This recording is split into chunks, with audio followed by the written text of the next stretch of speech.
Jóvenes, buenos días o buenas tardes o buenas noches. Espero que estén muy bien.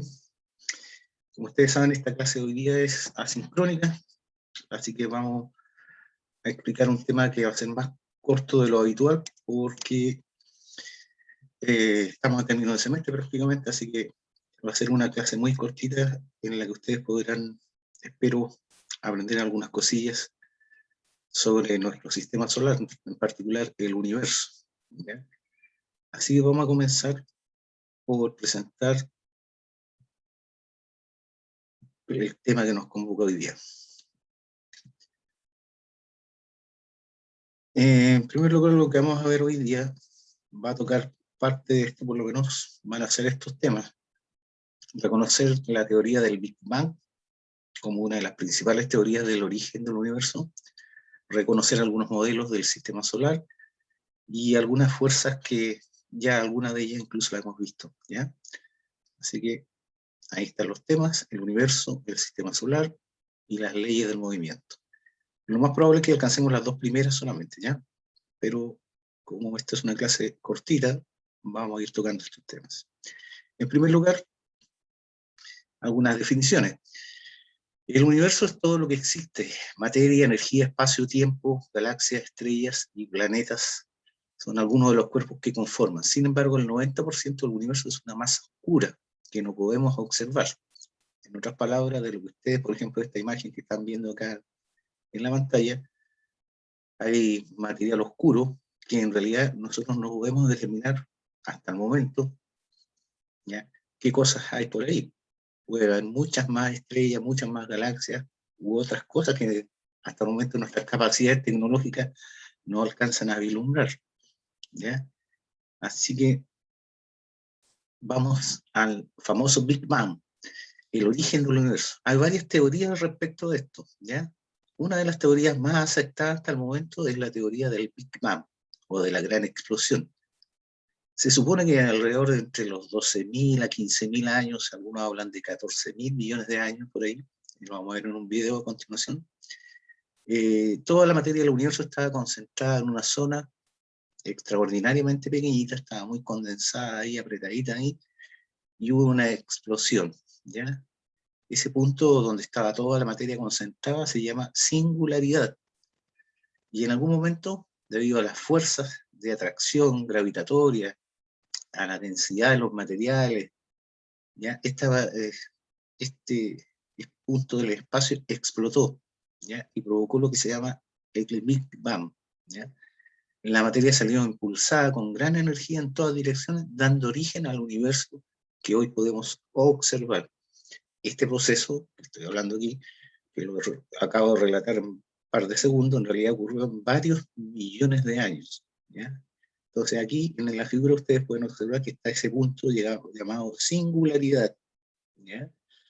Y hubo la famosa explosión, el Big Bang, y toda esa materia se dispersó por el universo ahí, ¿ya? Y todo ese proceso, que parece muy breve, duró alrededor entre los 12.000 y 15.000 años aproximadamente, una gran cantidad de tiempo, ¿sí?, hasta formar cada uno de los elementos que en este momento podemos observar, que es poco en realidad, ¿eh? Yo les tengo un video para explicar un poco en detalle esta explosión, ¿ya? Vamos a verlo en detalle con este pequeño video. Vamos a ver el video.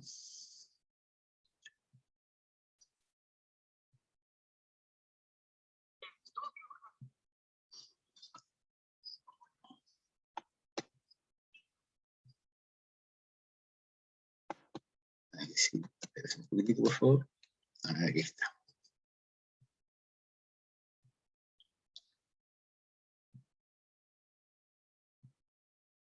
Vamos a compartir este momento particular. Ahí va.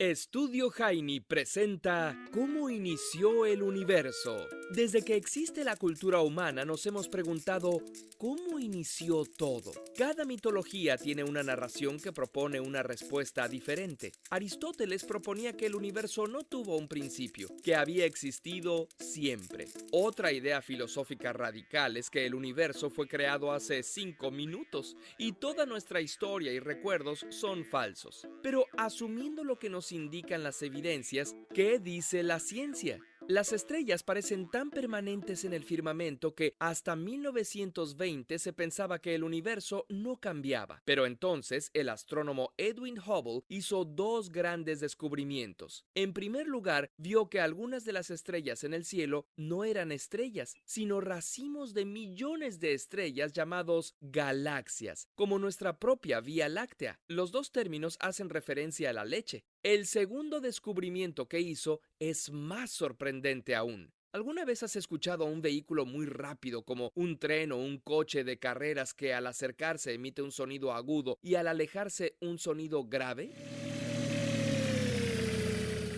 Esto sucede porque al ir tan rápido la fuente de sonido, las ondas se comprimen frente al vehículo y se distancian más detrás de él. Esto se llama efecto Doppler. Pero, ¿esto qué tiene que ver con las galaxias, Javier? Pues que algo similar ocurre con la luz, Javier. Se comporta también como onda. Si un objeto se aleja rápidamente, su espectro electromagnético se correrá al rojo, ondas de menor frecuencia, mientras que si se acerca, se correrá al azul, ondas de mayor frecuencia. Hubble esperaba que algunas galaxias mantuvieran su distancia, otras se alejaran y otras se acercaran. Sin embargo, lo que descubrió analizando su luz es que la inmensa mayoría de las galaxias se corrían hacia el rojo, es decir, se estaban alejando de nosotros. Y más rápido, cuanto más lejos estaban. Esta es la ley de Hubble. ¿Las galaxias que se alejan de nosotros a gran velocidad les habrán dicho algo malo de nosotros? La conclusión evidente es, si las galaxias se alejan unas de otras, significa que en un pasado estuvieron más cerca, y antes aún más cerca, y quizá en un momento dado toda la materia del universo estuvo ocupando el mismo lugar en el espacio. O sea que el universo tuvo un principio hace unos 14.000 millones de años. A algunos científicos como a Fred Hoyle esto les sonaba arbitrario, así que idearon una teoría llamada estado estacionario, en la que para explicar la expansión supusieron que en el universo constantemente se está creando materia, lo que mantiene su densidad constante y no hay necesidad de que tenga principio o final. Hoyle se burló de la teoría contraria y la llamó la teoría del gran pum o del Big Bang.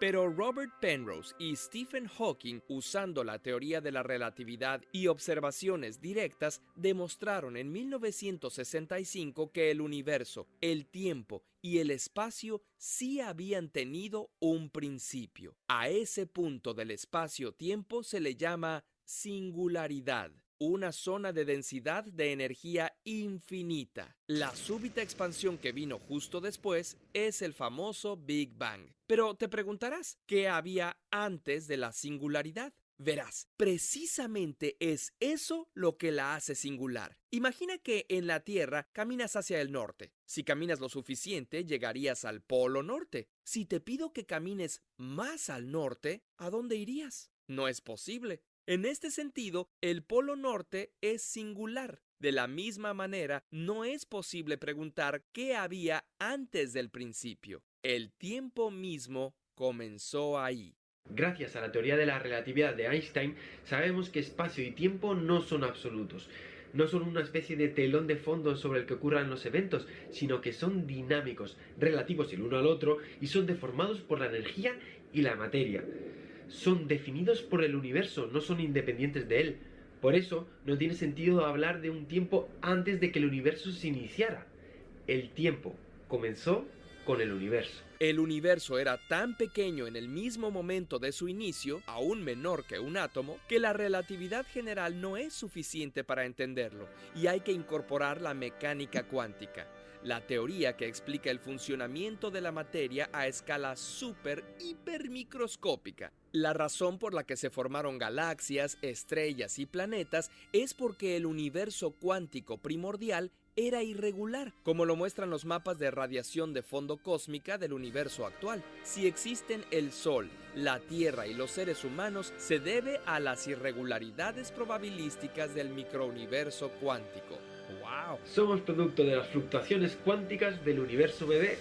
Aunque la teoría que acabamos de exponer es la más aceptada y responde a muchas cuestiones, aún quedan muchas preguntas por responder. ¿Por qué las galaxias más lejanas se alejan aún más rápido? ¿Hay algo que las empuja? ¿La energía oscura? ¿La expansión será eterna o el universo se colapsará? ¿Por qué el universo tiene estas leyes y no otras? Por cierto, antes de que Hubble hiciera sus observaciones, el belga Georges Lemaitre ya había hecho cálculos que apuntaban hacia la singularidad, a la que llamó huevo cósmico, y al Big Bang. Lemaitre era sacerdote católico. Curiosamente, como se habrán dado cuenta, para este episodio nos ha ayudado el físico Javier Santaolalla. Su canal de YouTube se llama Date un Blog. Visita.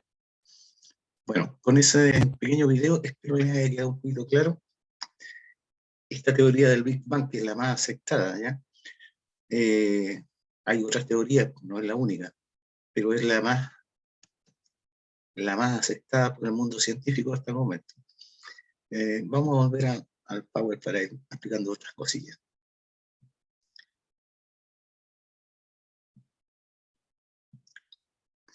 Bueno, como vimos recién, todo en algún momento estuvo concentrado en un solo punto que se llama singularidad, ¿ya? Y después ocurrió esta famosa explosión, que en su primer momento se rieron bastante de esta teoría, pero es la que ha sido aceptada por la generalidad de los científicos en el mundo. Algunos detalles importantes. Una galaxia es un gigantesco sistema compuesto por estrellas, planetas, polvo, gas y materia oscura, y que están unidos gravitacionalmente. En el universo hay centenares de miles de millones de galaxias, y cada galaxia puede estar formada a su vez por centenares de miles de millones de estrellas y otros astros, ¿ya? Y aquí hay una pequeña clasificación que la hizo en 1930 este famoso científico Hubble, ¿ya? Y clasificó las galaxias en elípticas, ¿ya? Como estas de acá, espirales barradas, perdón, y irregulares, ¿ya? Nosotros, en lo particular,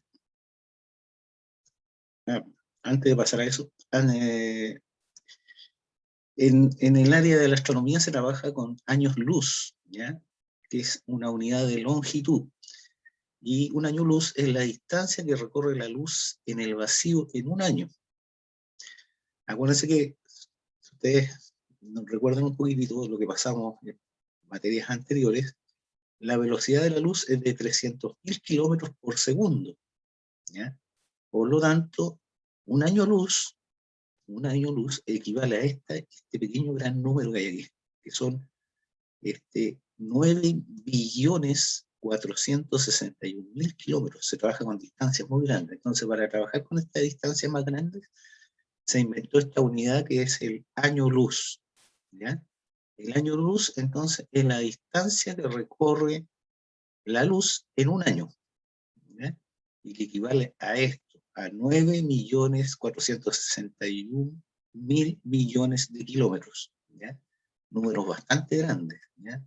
Para que se den una idea, recordemos algunos números importantes. Si pudiéramos viajar a la velocidad de la luz, ¿sí?, daríamos la vuelta a la Tierra en 0,02 segundos, menos de 2 centésimas de segundo, ¿ya? Si viajáramos a la velocidad de la luz, podríamos ir a la Luna en 1,3 segundos.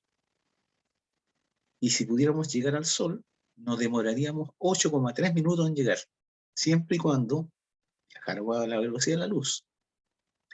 Ahora, para llegar a la estrella más cercana, nos demoraríamos 4,2 años, siempre y cuando viajáramos a la velocidad de la luz, ¿ya? Aquí hay unas mediciones de lo que es nuestro sistema solar, por ejemplo, que es un mes luz. La Vía Láctea tiene de largo, de diámetro, 100.000 años luz, ¿ya? Si yo lo quisiera esto pasar a kilómetros, tendría que multiplicar por esta cantidad que está aquí. Entonces, como son números muy, muy grandes, se trabaja en estos años luz. Las galaxias, el grupo local de galaxias, los supercúmulos, que también son un grupo de galaxias, ¿ya? Y el universo visible, o sea, todo lo que nosotros podemos ver tiene de diámetro 93.000 millones de años luz, ¿ya? Ahora, como repito, si uno quisiera pasarlo a kilómetros, tendría que multiplicar este número, 93.000, por 9.461.000 kilómetros. O sea, una cantidad gigantesca, ¿ya? Para explicar un poquitito en detalle de qué elementos formaban en esta primera explosión de la teoría del Big Bang, les voy a mostrar a continuación un pequeño video para que nos pongamos al día con esa situación.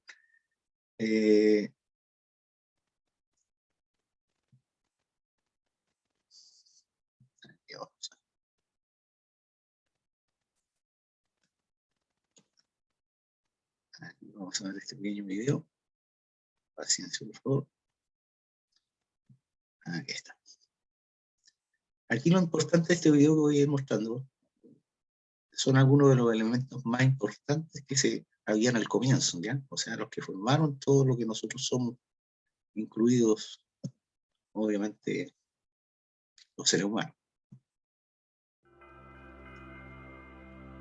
Imagina un inmenso universo, increíblemente frío, en constante expansión. ¿Cómo empezó todo? Para entenderlo, retrocedamos en el tiempo.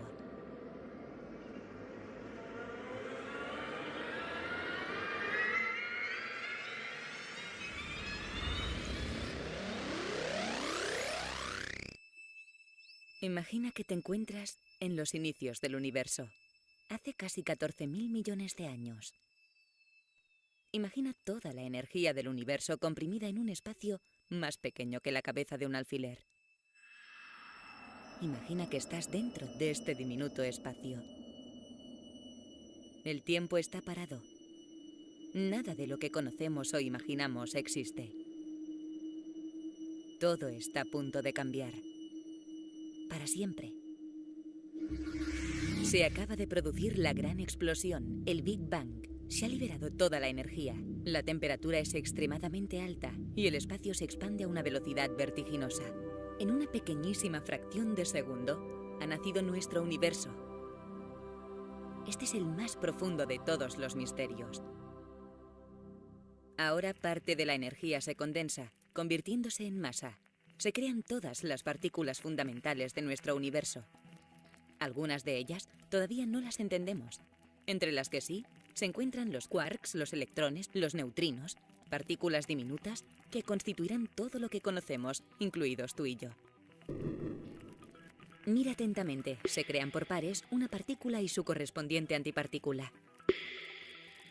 Pero partículas y antipartículas también sufren una atracción mortal que hace que se aniquilen entre ellas. Una parte de la materia, sin embargo, sobrevive a este proceso afortunadamente para nosotros. Es la materia que forma todo lo que conocemos. A medida que el universo se enfría, los quarks se agrupan en grupos de 3, dando lugar a neutrones y protones. Y estos forman los núcleos más sencillos. Todo esto ocurre en los 3 primeros minutos después del inicio del tiempo. Pero en los siguientes miles de años, el calor y la energía son todavía tan intensos que los electrones no pueden combinarse con estos núcleos. Avancemos 380.000 años desde el Big Bang. El universo se ha expandido y ya es más frío. Ahora los electrones envuelven los pequeños núcleos, dando lugar a los primeros átomos sencillos, los de hidrógeno y helio. Y una vez creados los átomos, las partículas de luz ya pueden atravesar el espacio sin impedimento alguno. Lo que hasta ahora era una niebla densa de partículas que colisionaban entre ellas, de repente se hace visible. Hágase la luz. Esta primera luz puede observarse aún en forma del llamado fondo cósmico de microondas, una huella dactilar permanente del universo. Continuemos nuestro viaje. avanzando unos cuantos centenares de millones de años. Ahora la fuerza de la gravedad hace que las nubes de hidrógeno y helio se contraigan, provocando reacciones nucleares. Por todos sitios empiezan a nacer las primeras estrellas. Algunas de ellas son muy masivas. Agotan su combustible y colapsan. En el silencioso espacio, explotan las primeras supernovas gigantes.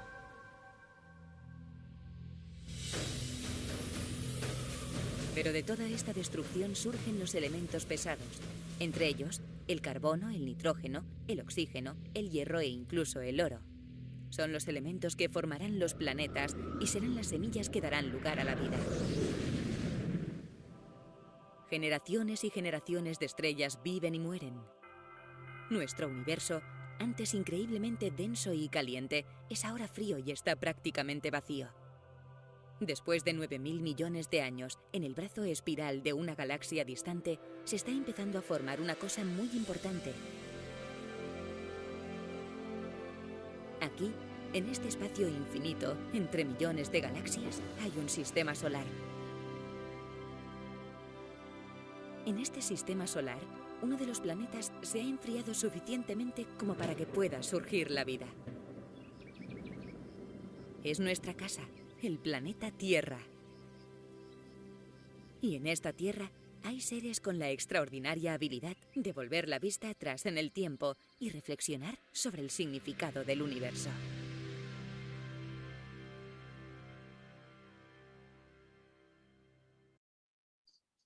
Bueno, ahí con el video que acabamos de ver, lo fundamental es lo siguiente.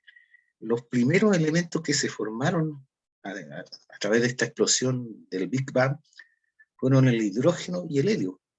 Y a partir de eso ya se empezaron a formar otros elementos químicos como el oxígeno, el nitrógeno, el oro, los materiales más pesados.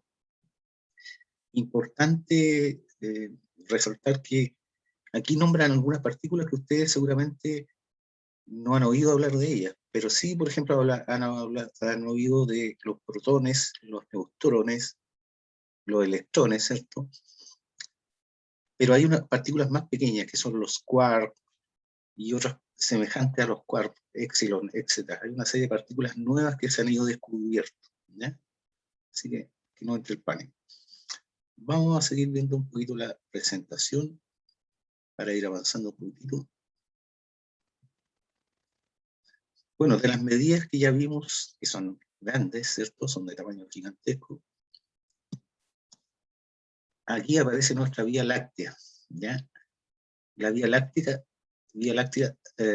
perdón, es la galaxia espiral de tipo barrada, ¿ya? Volvamos un poquito para atrás. Acuérdense que la vimos, aquí estaba la clasificación aquí, ahí está. Tenemos las galaxias elípticas, espirales, irregulares y espirales barradas, ¿ya? No que estén barradas, sino que es así el nombre, espirales barradas. Son parecidas a las de arriba, si ustedes se fijan, son muy parecidas, pero son más pronunciadas en su extremo aquí. Es como una espiral, forma de espiral, pero inclinada un poquito, ¿ya? Por eso se llama espirales barradas, perdón. ¿Y dónde nos ubicamos nosotros? Bueno, indicar que tiene un tamaño de unos 100.000 millones de años luz, eso significa más o menos 1 trillón de kilómetros de distancia. Se calcula que en ella hay 200.000 millones, entre 200.000 y 400.000 millones de estrellas. En esta galaxia donde nosotros estamos, en Láctea, hay casi 400.000 millones de estrellas. Y cada estrella en el fondo es un sol, recuerden. La Vía Láctea forma parte de un conjunto de unas 40 galaxias llamadas grupo local.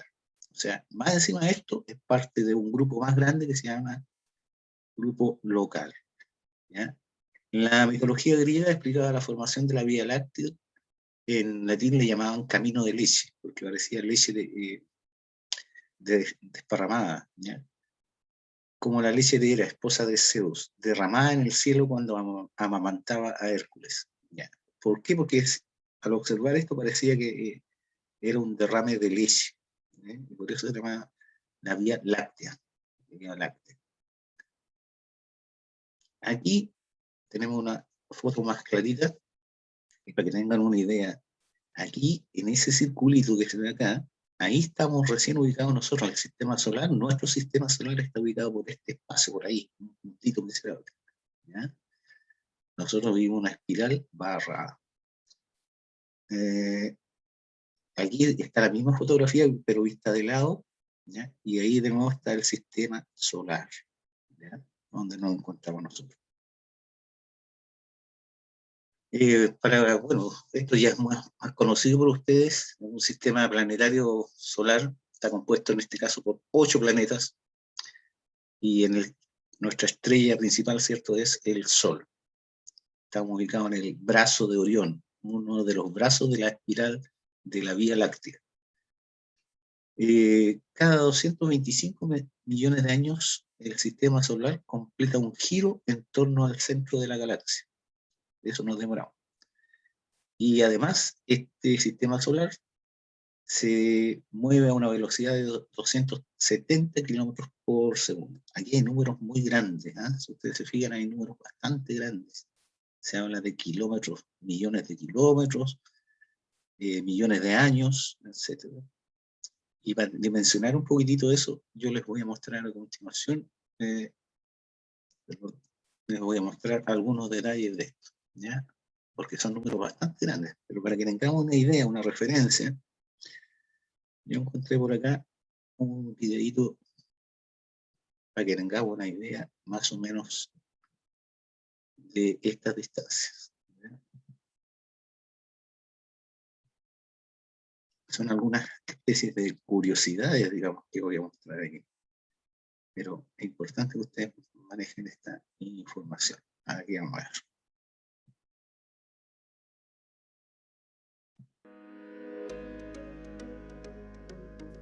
¿Alguna vez te has preguntado a qué distancia se encuentra el Sol de nuestro planeta? Antes de responder a esta pregunta, primero vamos a entender un poco sobre qué es el Sol. Cuando miramos al cielo por las noches y observamos estos miles de puntitos brillantes que llamamos estrellas, estas estrellas son realmente soles como el nuestro, que pertenecen a otros sistemas planetarios. La estrella más cercana a nuestro planeta es el Sol. Por tanto, el Sol que nos da la luz y vida cada día es una estrella. Gracias al Sol nuestro planeta tiene vida, ya que sin la existencia de esta gran estrella, la vida en la Tierra no sería como la conocemos. Ahora bien, ¿qué tan lejos está el Sol? El Sol se encuentra a una distancia de 149.600.000 kilómetros de la Tierra. Para que te des una mejor idea de a qué distancia se encuentra el Sol, si te fueras caminando de la Tierra a el Sol, teniendo en cuenta que los humanos caminamos a una velocidad promedio de 5 kilómetros por hora, tardarías 3.415 años en llegar. Esto teniendo en cuenta que estarías caminando sin parar. Bueno, y quizás te preguntes, ¿y si me voy corriendo en qué tiempo llegaría? La velocidad promedio a la que corremos los humanos es de 10 kilómetros por hora, por lo que corriendo tardarías en llegar al Sol 1707 años. Supongamos que podemos construir una nave espacial que puede viajar a la velocidad de la luz. La luz viaja a una velocidad de 300.000 kilómetros en tan solo un segundo, lo que significa que a esta velocidad una nave podría darle 7 vueltas al planeta. En una hora, la luz viaja a 1.080 millones de kilómetros. Entonces, si viajamos en nuestra supernave espacial a esta velocidad, llegaríamos al Sol en tan solo 8 minutos. Nada mal, ¿verdad? Sin embargo, la nave tripulada más veloz que ha podido construir el humano puede alcanzar una velocidad máxima de 32.000 kilómetros. A esta velocidad demoraremos en llegar al Sol 3 años con 8 meses. Así de lejos se encuentra el Sol. Ahora imagínate, ¿qué tan lejos se encuentran las demás estrellas que podemos ver en la noche? Sin duda, es una pregunta para pensar por mucho, mucho tiempo.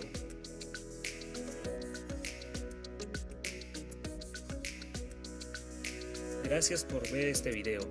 Si quieres ver más trabajos como este, continúa visitando mi canal. Para recibir notificaciones cada vez que suba un video, suscríbete y activa la campanita. Bueno, ahí este youtuber nos explicó un poquito esos números que parecen tan grandes. Así que les tengo malas noticias para los que les gustan las películas de ciencia ficción. Es casi imposible viajar a esta velocidad de la luz para una nave espacial, por lo menos. Cuando se ven las películas que hay una nave espacial, por ejemplo, que va viajando a una velocidad súper grande, a la velocidad de la luz, eso sería prácticamente imposible en la práctica, ¿ya? Porque miren, véanlo así, más sencillo posible. Si yo voy, no sé, a 50 kilómetros por hora y aquí me encuentro con un obstáculo, a esa velocidad yo puedo desviar para no chocar, ¿ya?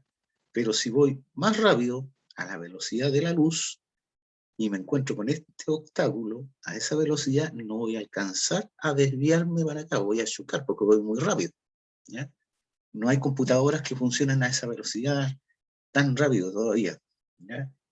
La teoría da para harto, por eso la ciencia ficción ayuda harto, pero hay que aterrizar un poco a la realidad. Así que les tengo malas noticias para los que todavía creen que podría existir una nave que puede viajar a la velocidad de la luz. Además, las personas sufrirían una serie de inconvenientes físicos al ir viajando a esa velocidad. Una de las preguntas que me hicieron la otra vez, alguna persona por ahí lo hizo, ¿cómo se obtuvieron estos valores? ¿Cómo llegaron a estos números en particular? ¿Cómo hicieron algunas mediciones? Bueno, yo les busqué un video explicativo lo más sencillo posible para que entendiéramos cómo se miden todas estas cosas que hablan de repente de la longitud, de la distancia del Sol a la Tierra, que hablaron ahí de 150 millones de kilómetros. ¿Cómo sacaron esa distancia? Entonces, vamos a ver este video donde nos van a explicar en detalle cómo se llegó a esos valores, ¿ya? Hay términos que voy a ir explicando. Así, vamos a ver ese video. Aquí vamos a ver este video.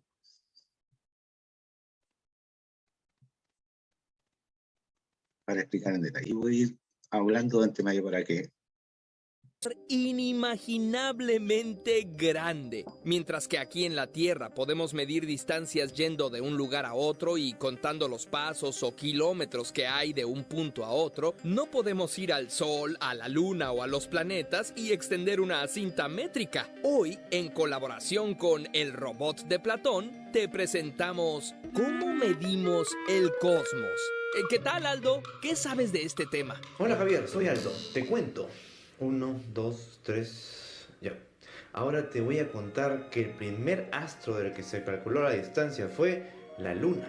Seguramente ya sabes que en el siglo II antes de nuestra era, Eratóstenes ya había calculado aproximadamente el diámetro de la Tierra.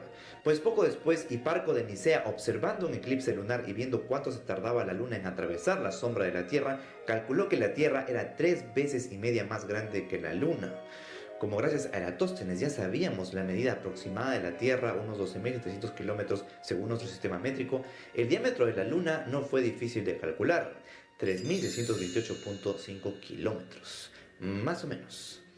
Luego, Hiparco sostuvo una monedita frente a él hasta que la moneda se veía del mismo tamaño que la luna. Midió la moneda, midió la distancia entre la moneda y su ojo y notó que la distancia era 108 veces el diámetro de la moneda. Por lo tanto, la distancia a la luna debía tener la misma proporción, 108 veces el diámetro de la luna. Resultado, 391.878 kilómetros, muy cerca de las medidas actuales de 384.400 kilómetros. Claro que no tenemos una conversión exacta entre nuestros kilómetros y los estadios, la medida que usaban los griegos de entonces, pero sí sabemos que Hiparco utilizó otros métodos más precisos para calcular la distancia a la Luna. Notó que durante un eclipse solar desde una ciudad se veía que la Luna bloqueaba completamente al Sol, mientras que desde otra el bloqueo era parcial. Este fenómeno se llama paralaje o parallax en inglés. Si pones un dedo frente a ti y lo ves primero con un ojo,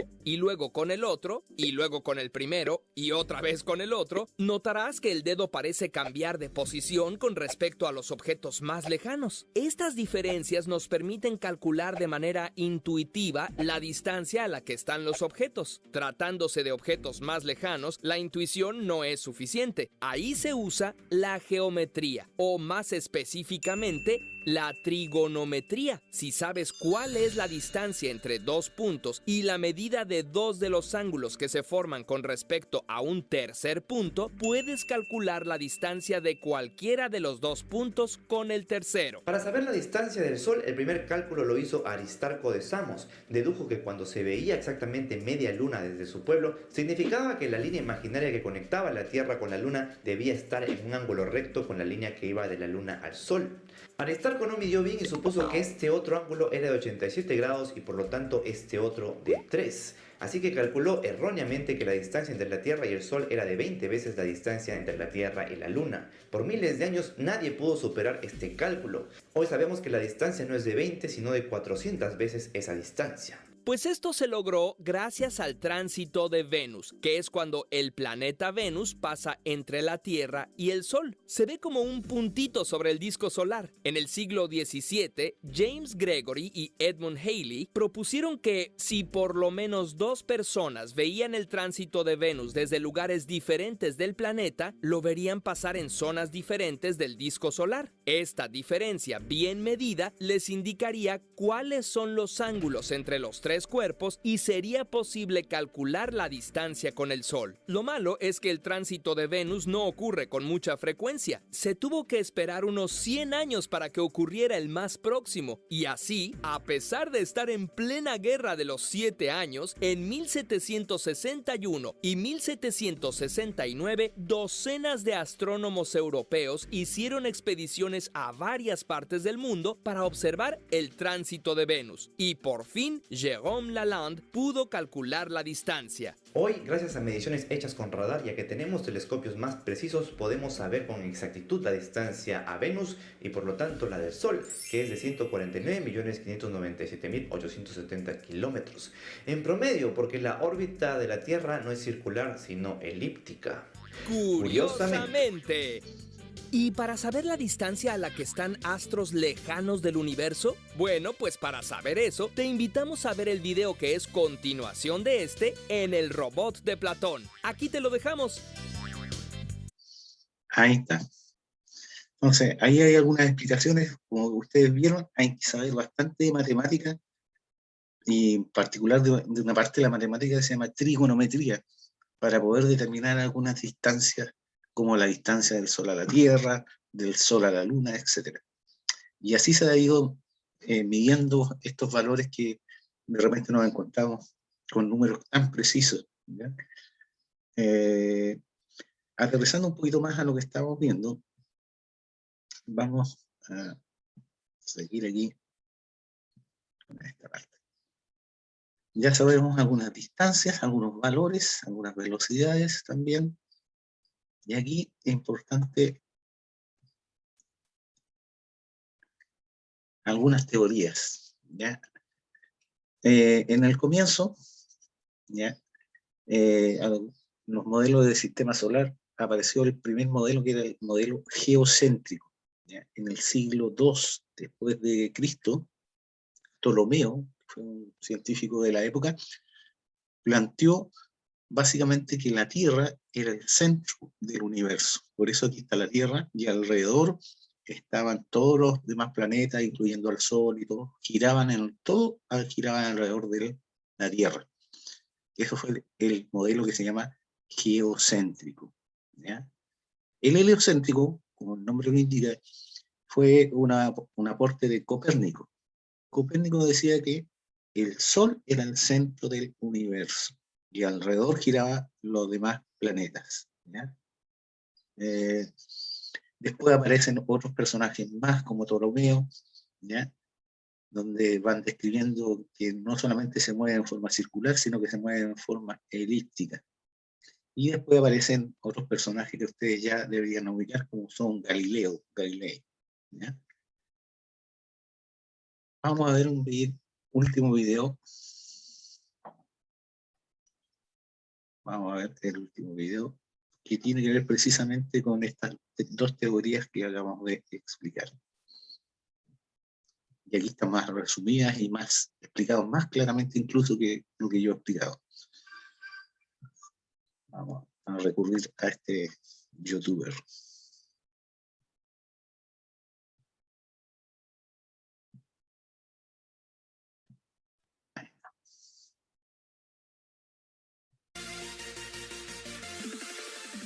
Desde el inicio de la humanidad, las estrellas y el universo han sido objeto de estudio y de admiración. En el siglo IV a.C., Aristóteles afirmaba que todos los astros giraban alrededor de la Tierra, pero fue hasta en el siglo II después de Cristo cuando Claudio Ptolomeo, a través de sus investigaciones, dijo que la Tierra estaba en reposo en el centro del universo y que todos los astros como la Luna, el Sol y los planetas giraban alrededor de ella en órbitas circulares. Y es aquí donde nace la teoría geocéntrica. Geo significa tierra y céntrica centro, o sea, la Tierra es el centro del universo. Esta teoría fue muy bien aceptada e incluso tenía la aprobación de la Iglesia, permaneciendo vigente hasta el siglo XVI, cuando Nicolás Copérnico, a quien se le considera el fundador de la astronomía moderna, propone la teoría heliocéntrica. Helio significa sol, por lo tanto situaba al Sol en el centro del universo y que todos los astros giraban alrededor de él en órbitas circulares, pero su trabajo salió a la luz después de morir por temor a la Iglesia. En el siglo XVII, con la invención del telescopio, Galileo Galilei confirma la teoría de Copérnico. En este mismo siglo, Johannes Kepler, basándose en el modelo heliocéntrico de Copérnico, formula sus tres famosas leyes, en donde dice que las órbitas de los planetas alrededor del Sol son elípticas. En 1687, Isaac Newton formula la ley de la gravitación universal, en donde dice que la gravitación es la fuerza responsable que permite a los planetas mantener su órbita. Esto permitió a los científicos definir el modelo heliocéntrico que conocemos hasta nuestros días como el sistema solar. Interesante, ¿no? A cierta ciencia. Muchas gracias por ver el video. Espero... Qué padre, ¿no? Qué padrísimo, como dicen los mexicanos. Así que eso es lo que nos puede aportar este señor en el video. Vamos a ver lo último, que sería esta imagen que quiero mostrar. Ya, y aquí en el último video pudimos apreciar esta famosa ley que hizo Isaac Newton de gravitación universal, que es la que alcanzamos a ver en las clases anteriores. ¿Se acuerdan?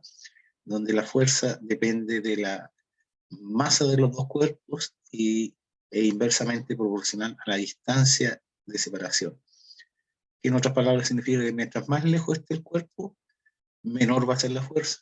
Si son mayores las masas, entonces la fuerza de atracción va a ser mucho más grande, ¿ya? Y más adelante espero que estemos con ya clases en vivo, a lo mejor podamos explicar las famosas leyes de Kepler, ¿ya? Bueno, muchachos, eso ha sido toda la clase de hoy día. Espero que ya estemos en contacto directo la próxima clase, ¿ya? Un saludo, cuídense. Cualquier duda o consulta que quieran hacerme, por favor no se olviden de escribirme al correo que ustedes ya conocen. Un gusto haber compartido con ustedes. Chao, chao.